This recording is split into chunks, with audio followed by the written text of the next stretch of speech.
இயேசு உங்களை நேசிக்கிறார். பிரியமானவர்களே, இந்த நாள் ஆண்டவர் நம்மளோடு பேசும்படிய வேதத்திலிருந்து ஒரு வசனத்தை கூட வாசித்து ஆண்டவர் நமக்கு கற்றுக் கொடுக்கக்கூடிய காரியத்தை பார்ப்போம். அது யாக்கோபின் புஸ்தகம் 3வது அதிகாரம் 11வது வசனம் இப்படியாக சொல்லுது. 12வது வசனம், ஒரே ஊற்று கண்ணிலிருந்து தித்திப்பும் கசப்புமான தண்ணீர் சுரக்குமா? என் சகோதரரே, அத்திமரம் ஒலிவ பழங்களையும் திராட்சை செடி அத்தி பழங்களையும் கொடுக்குமோ? அப்படியே உவப்பான நீரூற்று தித்திப்பான ஜலத்தை கொடுக்க மாட்டாது. பிரியமானவர்களே, ஆண்டவர் இந்த இடத்துல இந்த வசனத்தை எழுதி வைத்திருக்கிறத நாம் பார்க்க முடிகிறது. ஒரே ஊற்றுக்கண்ணியிலிருந்து தித்திப்பும் கசப்புமான தண்ணீர் சுரக்குமா? ஒரு உலகப்புறமான இயற்கையான ஒரு காரியத்திலிருந்து ஒரு நீரூற்று இருக்கிறது என்றால், நல்ல தண்ணி வரக்கூடிய இடத்துல அது உப்பு தண்ணி வராது, நல்ல தண்ணி தான் வரும் அப்படின்னு நம்ம அறிந்திருக்கிறோம். அதுல ஒருவேளை 2 தண்ணீரும் அதுல கலந்து வருமா அப்படின்னு சொல்லி நம்ம உலகப்புறமா சிந்தித்து பார்ப்போமே. ஆனால் அதுல அப்படிப்பட்டதான ஒரு வாய்ப்பே கிடையாது என்பதை நாம் அறிந்திருக்கிறோம். பிரியமானவர்களே, இது நல்ல தண்ணி கிணறுனா அந்த நல்ல தண்ணி தான் அதுல எடுக்க முடியும். உப்பு தண்ணிக்கு சொல்லப்பட்டு தனியா இருக்கும். இந்த நிலம் உப்பான நிலம், அதிலிருந்து உப்பு தண்ணி தான் வரும் என்று நாம் அறிந்திருக்கிறோம். பிரியமானவர்களே, உலகப்புறமான காரியத்தை நாம் சிந்திக்கும் பொழுது நல்ல தண்ணி உப்பு தண்ணி, இந்த கிணத்துல இந்த தண்ணி தான் வரும், இதுல வராது.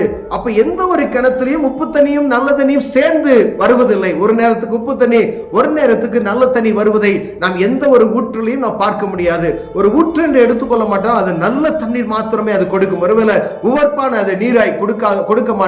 பிரியமானவர்களே, அதே போலதான் ஆண்டவர் சொல்கிறார், என் சகோதரரே, அத்தி மரம் ஒலிவ பழங்களை தராது. ஒரு அத்தி மரம் இருக்குது அப்படின்னு சொன்னா அது ஒலிவ பழங்களை தராது அப்படின்னு சொல்லி ஆண்டவர் சொல்கிறார். திராட்சை செடி அத்தி பழத்தை தருமா? அந்தந்த செடியில அதனுடைய கனிதான் அது கிடைக்கும் நமக்கு. அப்ப ஒலிவ மரத்துல ஒலிவ பழங்களை தான் நம்ம புடுங்க முடியும் இல்லையா? அதுல போய் அத்தி பழத்தை நாம் எதிர்பார்க்க முடியாது. பிரியமானவர்களே, கொடுக்க முடியாது. அப்படியே உவப்பான நீரூட்டும் தித்திப்பான ஜலத்தை என்ன செய்யாது? கொடுக்க மாட்டாது. உப்பு தண்ணியில வரக்கூடிய அந்த கிணத்துல அது உப்பு தண்ணி தான் கிடைக்கும், அதுல நல்ல தண்ணி நம்ம எதிர்பார்க்க முடியாது. பிரியமானவர்களே, ஆனா ஆண்டவர் இதை எதற்காக நமக்கு எழுதி வைத்திருக்கிறார்? நாம் உப்பு தண்ணியா இருந்த நம்மளே ஆண்டவர் மாறாவின் நீரை மதுரமாய் மாற்றினது போல இந்த பூமியில நம்ம இருந்த எல்லா ஜனங்களுக்கும் ஆண்டவர் ஒரு அற்புதம் செய்தார். இயேசு கிறிஸ்துவின் இரத்தத்தினாலே கழுவப்பட்டு நாம் நீதிமான்களாய் ஆக்கப்பட்டு இருக்கிறோம். பரிசுத்த ஆவியானவர் நமக்கு கொடுக்கப்பட்டு இருக்கிறது. பாவ மன்னிப்பின் நிச்சயத்தை நாம் பெற்றுக்கொண்ட பின்பதாய் நாம் நடக்கக்கூடிய வழிகளை தித்திப்பான மனிதர்களாய், கனி கொடுக்கிறவர்களாய் ஆண்டவர் நம்மை மாற்றி இருக்கிறார். பிரியமானவர்களே, அப்படியானால் ஆண்டவர் நம்மை ஆசீர்வதித்து அவர் இரத்தத்தினாலே கழுவி மீட்டு கொண்ட பின்பதாக ஆண்டவர் விரும்புகிற அந்த ஒரு திராட்சை செடியாய் நம்ம அழைக்கப்படுகிறோம். நல்ல தண்ணீராய், தித்திப்பான தண்ணீராய் நாம் மாற்றப்பட்டு இருக்கிறோம். அப்படியானால் நாம் மாற்றப்பட்ட நம்ம நீரூற்று மீண்டும் கசப்பான ஒரு உவர்ப்பான நீரை கொடுக்காதபடிக்கு காத்துக்கொள்ளணும். அப்ப கெட்டு போச்சுன்னு அர்த்தம். ஒருவேளை நல்ல தண்ணி வரக்கூடிய ஒரு இடத்துல அது கசப்பான ஒரு தண்ணி வருது, இல்ல அந்த இடத்துல ஒரு தண்ணி கலரா மாறிடுச்சு, ரொம்ப நாள் பயன்படுத்தாதபடி இருக்கிறது என்று சொன்னால் அது என்ன, விஷத்தன்மை நிறைந்ததாய் காணப்படும். நாம் அறிந்திருக்கிறோம். அந்த தண்ணியை யாரும் என்ன செய்ய மாட்டாங்க? குடிக்க மாட்டாங்க.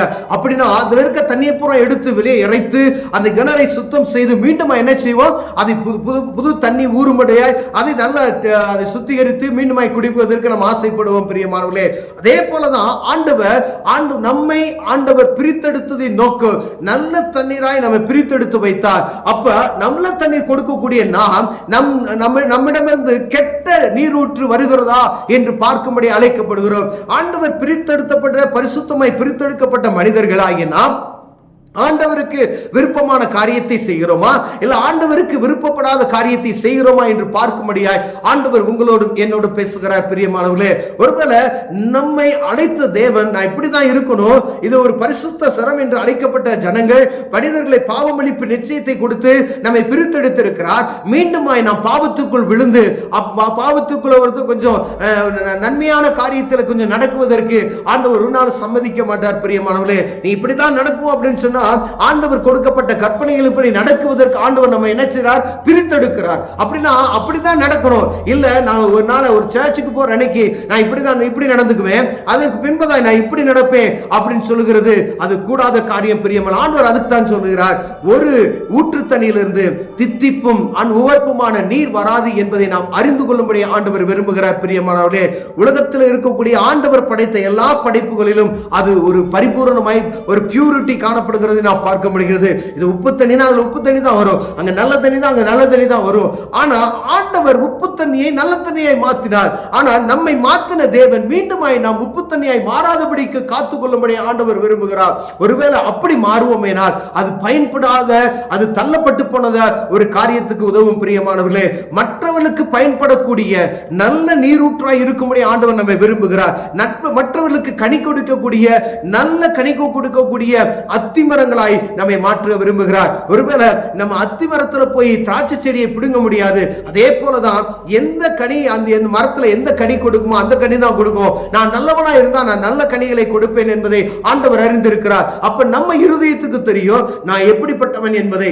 அப்ப ஆண்டவர் என்னை விரும்புகிற பிரகாரம் என்னை மாற்றிக்கொண்டு அவர் விரும்புகிற கனியை கொடுப்பதற்கு நான் வாஞ்சியுள்ளவனாய் இருக்கிறேன் என்று பார்க்கும்படியாய் ஆண்டவர் உங்களோடு என்னோடு பேசுகிறார். பிரியமானவர்களே, ஒருவேளை இதுல நாம் குறைவுற்றவர்களாய் நாம் இருப்போமானால், கனி கொடுப்பதில் ஆண்டவரை அறிந்து கொண்ட பின்பு கனி கொடுப்பதில் நாம் அது சரியில்லாதபடி இருப்போமையினால், இரண்டு வேஷம் தரித்து கொண்டு இருப்போமேனால் அதை சீர்படுத்திக் கொள்ள முடியாது ஆண்டவர் வாய்ப்புகளை கொடுத்து கொண்டு இருக்கிறார். கிருபையின் காலம் என்று சொல்லப்படுகிற கிருபாசனத்தில் ஆண்டவர் வீற்றிருக்கிறார். பிரியமானவர்களே, அவர் கிருபாசனத்தில் வீற்றிருக்க வரைக்கும் நமக்கு பாவ மன்னிப்பு நிச்சயம் கிடைத்துக் கொண்டு இருக்கும். ஆனால் நியாய சாசனத்திற்கு அவர் உட்காரும் பொழுது நியாயம் கிடைக்காதபடிக்கு நாம் ஆண்டவரை நாம் தள்ளப்பட்டு போய்விடும். பிரியமானவர்களே, அவர் நியாயாதிபதியாய் வரும்போது இந்த கிருபாசனத்தில் இருந்த இந்த கிருபை ஒரு நாள் நமக்கு கிடைக்காமல் போய்விடும்.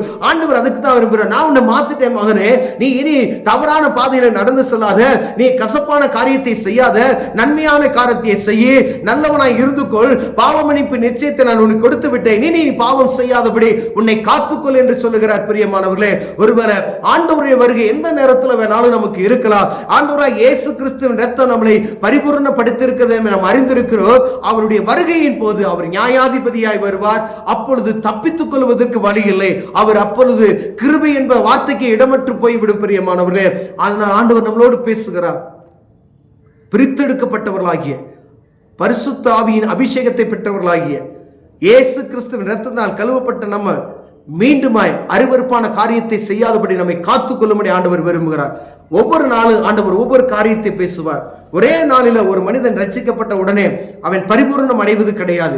அவன் வாழ்க்கையில் இருக்கக்கூடிய ஒவ்வொரு காரியங்களும் ஆண்டவர் தெளிவுபடுத்தும் போது இது தவறு இது தவறு என்று சொல்லும் பொழுது அதை விட்டு விலகுவதற்கு என் இருதயம் ஆண்டவருக்கு ஒப்பு கொடுக்கும் பொழுது அதை ஆண்டவர் முற்றிலும் எடுத்து போடுவார். பிரியமானவர்களே, அப்ப ஒவ்வொரு நாளும் அந்த பழக்க வழக்கங்களை மாற்றி பரிபூர்ணம் அடைய முடியும். ஒருவேளை நான் இன்னைக்கு கொஞ்சம் நல்லவனா இருந்துட்டு நாளைக்கு தவறு பண்றேன், இன்னைக்கு நாளைக்கு ஒரு நாள் நல்லவனா இருந்துட்டு நாளைக்கு தவறு பண்றேன், அப்படிப்பட்டதான காரியத்தில் இல்லாதபடி ஆண்டவர் கொடுத்த ஒரு ஊற்று தண்ணியிலிருந்து தித்திக்கிற தண்ணி தான் வரணும். அதுல உப்பு தண்ணி நல்ல தண்ணி வராது என்பதை நாம் அறிந்திருக்கோம். அதே போல ஒரு மனிதனுக்குள்ள இருந்து நல்ல காரியங்களே வரணும். ரெண்டு காரியங்கள் இருக்காதபடிக்கு ஆண்டவர் நம்மை காக்கும்படியாய் பரிசுத்தமாய் வாழும்படி நம்ம அழைக்கிறார். பிரியமானவர்களே, கண்களை மூடுவோம், ஜெபிப்போம். அன்பின் தகப்பனே, பிரித்தெடுத்து இருக்கிறீர், எங்களை பரிசுத்தப்படுத்தி இருக்கிறையா, நல்ல தண்ணீர் கொடுக்கக்கூடிய தித்திப்பான தண்ணீரை கொடுக்கக்கூடிய எங்களை ஊற்றாய் மாத்திருக்கிறீர். அது ஒரு நாளும் உவர்ப்பான தண்ணி வராதபடி எங்களை காத்துக்கொள்வீராக. இயேசுவின் நாமத்தில் பிதாவே, ஆமென்.